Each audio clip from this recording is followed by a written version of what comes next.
నమస్తే. శ్రీ గురుభ్యో నమః. శ్రీమాత్రే నమః. ఆదిత్యాయ చ సోమాయ మంగళాయ బుధాయ చ గురు శుక్ర శనిభ్యే రాహవే కేతవే నమః. జపాకుసుమ సంకాశం కాశ్యపేయం మహాధృతిం తమోరిం సర్వపాపగ్నం ప్రణతోస్మి దివాకరం. 2024 ఆగస్టులో మొదటి పక్షం అంటే 1 నుండి 15 వరకు గ్రహస్థితి ఎలా ఉంది అని కనుక చూసినట్టయితే వృషభంలో మరి గురుకుజులు ఇద్దరూ కలిసి ఉన్నారు. కర్కాటకంలో రవి ఉన్నాడు. సింహంలో శుక్రుడు ఉన్నాడు. ఇక బుధుడైతే ఉన్నాడు, 6 నుండి వక్రిస్తున్నాడు. సరే, ఇక కన్యలో కేతువు, తర్వాత కుంభంలో వక్రించినటువంటి శని, అదేవిధంగా మనకు మీన రాశిలో రాహు. ఇది మనకు ఉన్నటువంటి కనిపించేటువంటి అంటే ఆగస్టు మాసంలో మొదటి పక్షంలో కనిపించేటువంటి గ్రహస్థితి. ఇప్పుడు మిథున రాశి వారికి ఎలా ఉంటుంది అంటే మిథున రాశి రాశినాథుడు బుధుడు ఎక్కడున్నాడు? 3వ స్థానంలో ఉన్నాడు. 3వ స్థానంలో కూడా 6వ తారీఖు వచ్చేసరికి ఆయన వక్రిస్తున్నాడు. వక్రించి 2వ స్థానంలోకి వస్తాడు. మరి ఇలా ఉన్నప్పుడు ఎట్లా ఉంటుంది అంటే ఎవరైనా సరే మిథున రాశి వారు గవర్నమెంట్ ఉద్యోగాలలో ఉంటే చాలా ఇబ్బంది, చాలా స్ట్రెస్ ఫీల్ అవుతారు. పై అధికారుల నుండి వచ్చేటువంటి ఒత్తిడులు కావచ్చు, పని ఒత్తిడి కావచ్చు, ఏమైనా సరే చాలా ఇబ్బందులు అనేటువంటివి అయితే పడకుండా ఉండరు. చాలా ఇబ్బందులు పడతారు. అంతేకాదు వీళ్ళు ఎవరైనా సరే స్నేహితులు వాళ్ళు ఉంటారు కదా, మిత్రులు వాళ్ళు ఉంటారు కదా, వాళ్ళ విషయాల్లో తలదూర్చినట్టయితే లేనిపోని ఇబ్బందులను అయితే తెచ్చుకుంటారు. ఇవన్నీ కూడా అందుకని కొద్దిగా జాగ్రత్తగా ఉండాలి. కొంచెం మరి ఇలాంటి పరిస్థితుల్లో కూడా కొద్దిగా మనం ఏదైనా ప్రయత్నం చేస్తే అంటే మనం దీన్ని అది ఎలా అవుతుంది, నేను చేసే పని నేను చేస్తున్నాను, నేను న్యాయంగా ఉన్నాను, నేను ఇలాగే వెళ్తాను, నా తప్పు లేదు అని అనుకుంటూ ఉంటాను చూడండి. అలాంటప్పుడు నిజంగా శత్రువులపై విజయం సాధించేటువంటి పరిస్థితి ఉంటుంది. విశేషించి సంబంధాల విషయాల్లో అంటే మనం స్నేహితులు అనే కాదు, ఏదైనా సంబంధాల విషయాల్లో విజయం సాధిస్తారు. అట్లాగే ఒక్క విషయం మాత్రం జాగ్రత్తగా పెట్టుకోవాలి. వివాహాలు నిర్ణయించుకునేటప్పుడు మాత్రం బాగా ఆచితూచి బాగా తెలుసుకొని, అంటే ఓనాటి కాలంలాగా 7 తరాలు తెలుసుకోకపోయినా కనీసం వాళ్ళ బ్యాక్గ్రౌండ్ అయితే స్పష్టంగా తెలుసుకొని వివాహాలు చేసుకోవడం అనేటువంటిది మంచిది. ఇప్పటి వరకు మనం చూసినటువంటి మేషరాశి కానీ మనం మేషం నుండి మీనం వరకు ఒక్కొక్క రాశి గురించి మనం చెప్పుకుంటూ ఉంటాం.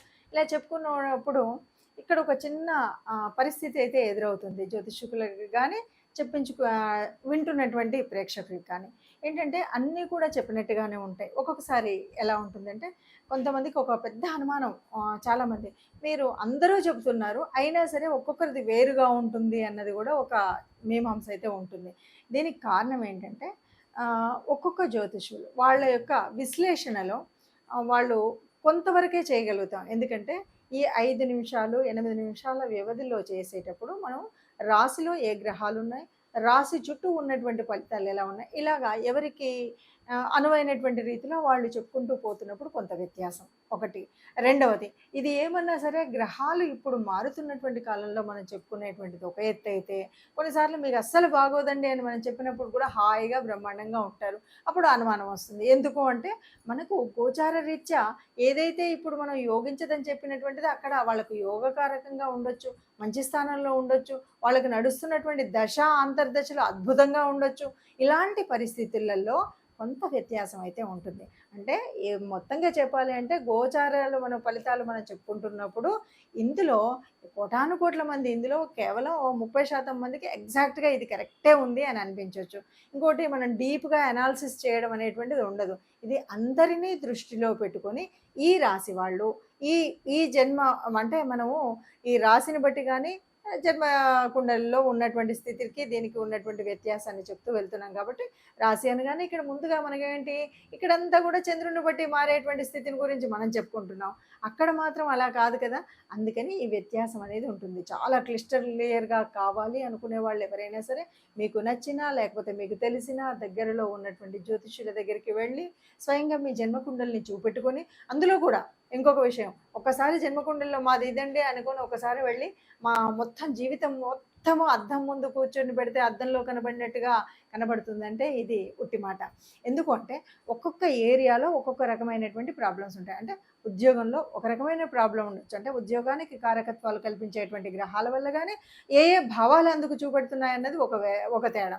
అలాగే ఉద్యోగం కానీ, వివాహం కానీ, సంతానం కానీ ఇలా అనేక విషయాల్లో అనేక ఏ ఏరియాలో మనకు అంటే నాకు సంతానంలో కొద్దిగా ప్రాబ్లం ఉంది, లేకపోతే నాకు ఉద్యోగరీత్యా ఈ ప్రాబ్లం ఉంది, లేకపోతే నాకు ఫైనాన్షియల్‌గా ఈ ప్రాబ్లం ఉంది. అన్నీ ఉన్నాయి గానీ బంధువులతో ఈ ఇబ్బంది ఉంది.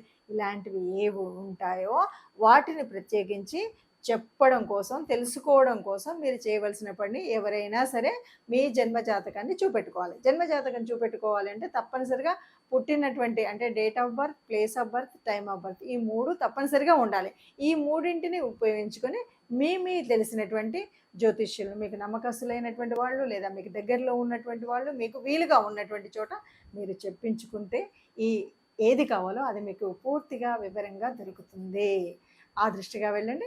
ఇక ఇప్పటి వరకు మనం చెప్పుకున్నటువంటి వాటిలో ముఖ్యంగా ఇప్పుడు ఇదంతా కూడా శ్రావణ మాసం కాబట్టి ఏదైనా కొంచెం అటు ఇటుగా ఉన్నటువంటి దోషాలను సవరించుకోవడం కోసం మనం చేసుకునే రెమెడీస్ ఏమి చేసుకున్నప్పటికీ కూడా ముఖ్యంగా ఈ మాసం అంతా కూడా లక్ష్మీదేవి ఆరాధనతో నిండేటువంటిది. ప్రకృతి తత్వం అంతా కూడా ఆత్మమయంగా ఉండేటువంటి అమ్మ రూపంగా ఉండేటువంటి స్థితి కాబట్టి అందరూ కూడా ఈ వచ్చేటువంటి శుక్రవారాలన్నింటిలో కూడా లక్ష్మీదేవి ప్రార్థన చేయండి.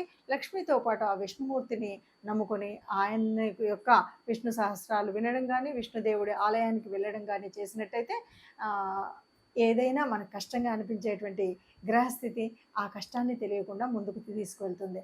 కాబట్టి అందరం సుఖంగా ఉండాలి, అందులో మనం ఉండాలని నమస్కరిస్తూ ధన్యవాదాలు.